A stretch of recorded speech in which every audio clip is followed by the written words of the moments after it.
My name is Franklin Leonard. I work in Hollywood, and I help screenwriters get their work to people who can make them into movies.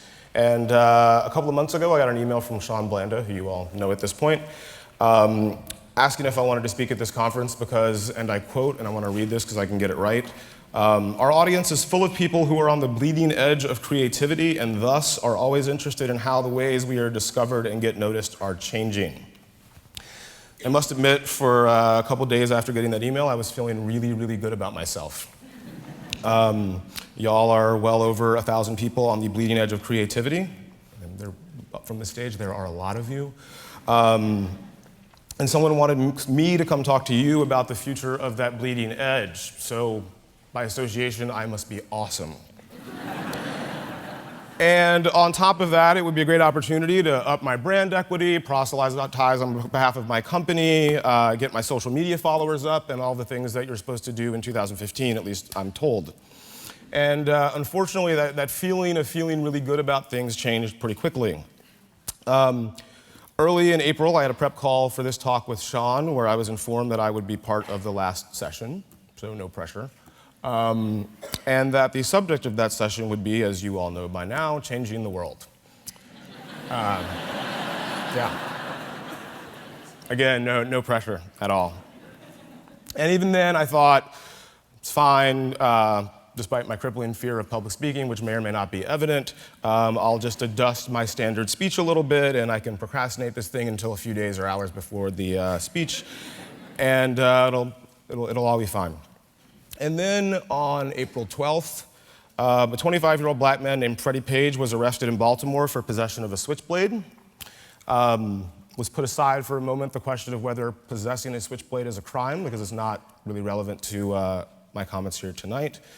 And 45 minutes later, all of which he had been in police custody, presumably handcuffed, he was dead with a severed spinal cord and a crushed larynx.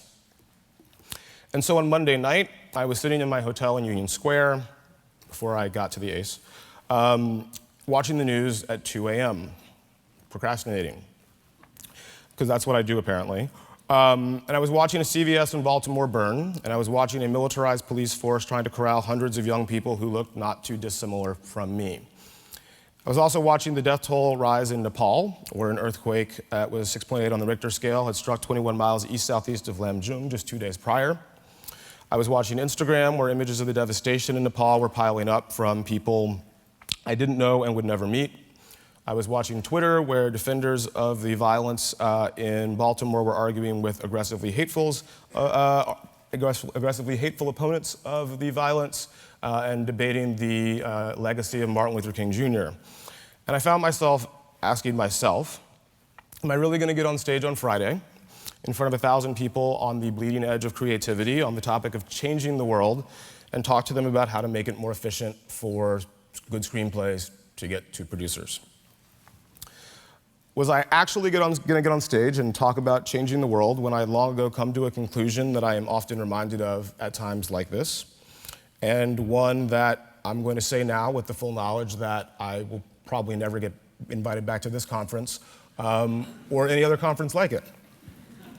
And then here it goes. It is not possible for one person to change the world. It is too big, it has too many people, it is too chaotic. We live in a world where entropy reigns supreme. So why am I here? Why run the risk of publicly embarrassing myself in front of you 1,099 percenters, which I suppose is still very much a possibility? Why not call Sean, and to the extent that is possible, a couple days out, graciously withdraw? And trust me, I considered it. The thing is, I grew up in a household where my father was a veteran of 25 years in the Army, and my mother was the stern school teacher type, so we had very strict rules in my house, and one of those was that you honor the commitments that you've made, and so here I am. And on Tuesday, after that late night of watching the news and watching Twitter and watching Instagram, I found myself wondering what the hell I was going to say, and being damn sure that I had nothing. And I guess we'll find out if I don't. So I started thinking about how it was that I came to the conclusion that one person can't change the world, and why ultimately I think it's a good thing that I see the world that way, and why I think it's probably a good thing that all of you do too. And I think it's particularly ironic that I feel that way because a half a lifetime ago, about 20 years, if you had asked me what I would do when I grow up, my answer would have been very simple: change the world.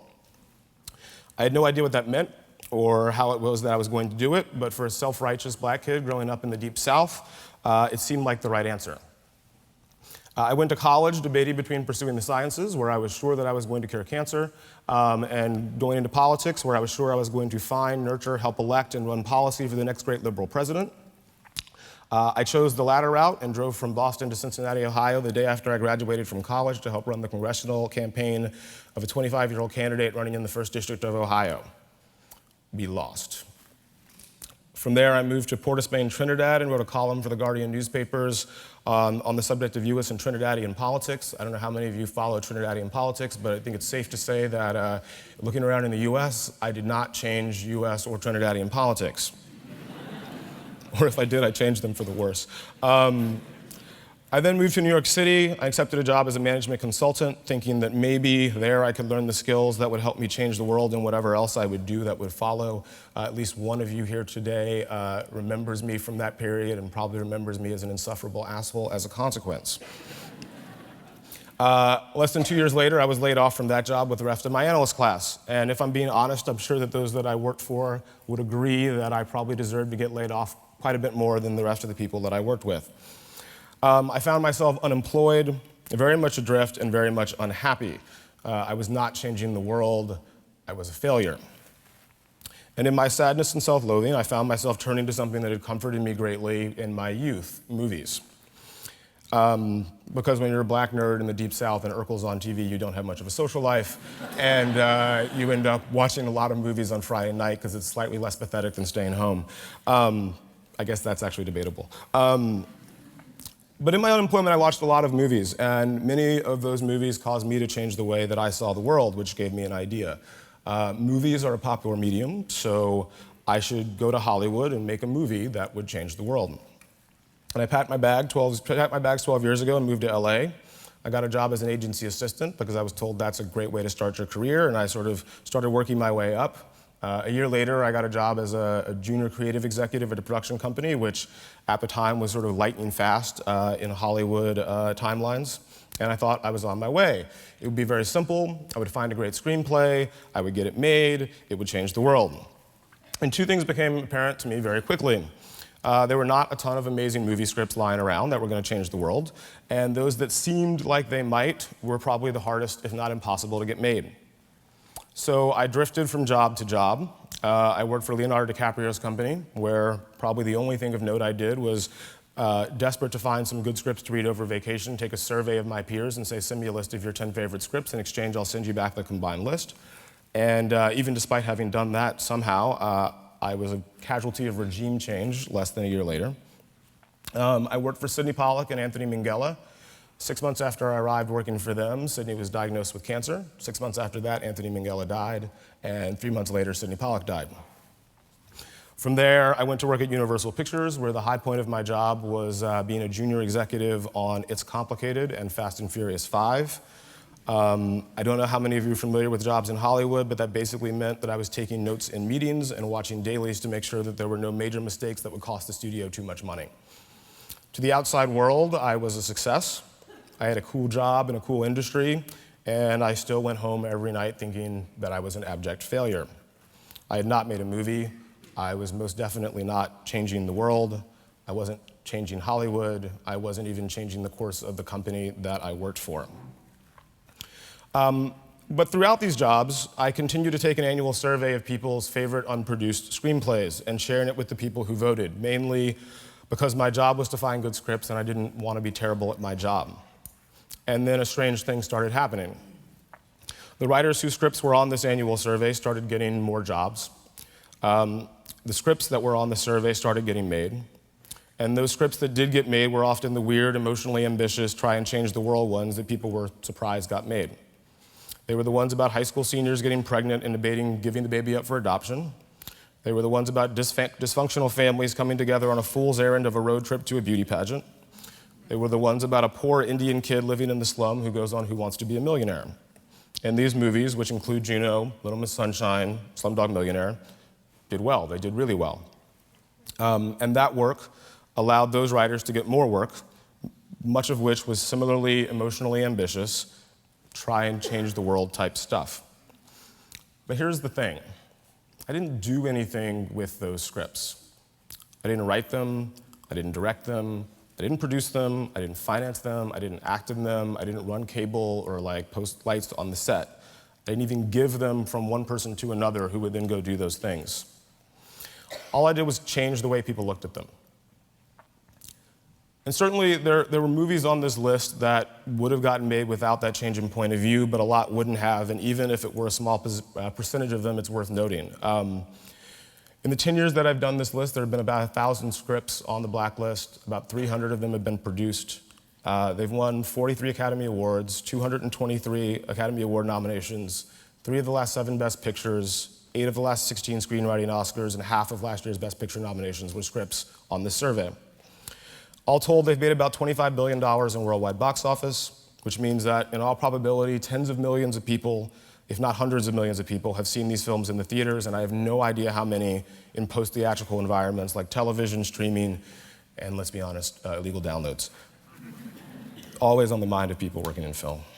And for even the worst amongst those films, the people who see them, however many millions there are, probably see the world at least a little bit differently when they leave the theater than when they went in.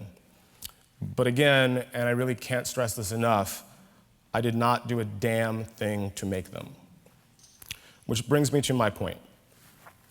Here we are, 1,000 plus 99%ers on the bleeding edge of creativity. And I suspect that most of you, like me, grew up wanting to change the world in some capacity. Some of you, I suspect, also like me, have found it paralyzing. You're racked by the burden of failure brought on by the combination of ego, ambition, and altruism that I have been guilty of for most of my life, and still am on most days, and I'm told is a symptom of my generation and those that follow. So here's what I'd like to offer, and feel free to take or leave this advice. Lord knows that in 36 years, the one thing that I know is that I don't know much, and it's something that I'm reminded of every time I turn on the news and see the rising death toll from somewhere in the world, or read that the explanation offered in Freddie Page's death is that he severed his spine and crushed his larynx himself in the back of a police van. But worst case scenario, use this or me as an excuse to free yourself from whatever paralysis and or feeling of failure you may feel that is at all similar to the one that I've struggled with for the better part of the last decade and a half. If you want to change the world, stop trying to change the world. It's impossible. Fix something broken, solve a problem, make something better, make something beautiful, tell a story, hold a mirror up to the world and show the rest of the world how it is. And if you absolutely must be more ambitious than that, do any of those things in a way that changes the way a few people see the world. Maybe they'll do the same as a consequence, and maybe, just maybe, you'll end up doing that first thing, which will go unnamed without realizing it, either in your lifetime or long after you're gone. Absolutely worst case scenario, doing it that way usually makes it a little bit easier to wake up the next morning and try and probably fail to do the same thing all over again. It's the only thing that's worked for me. Thank you.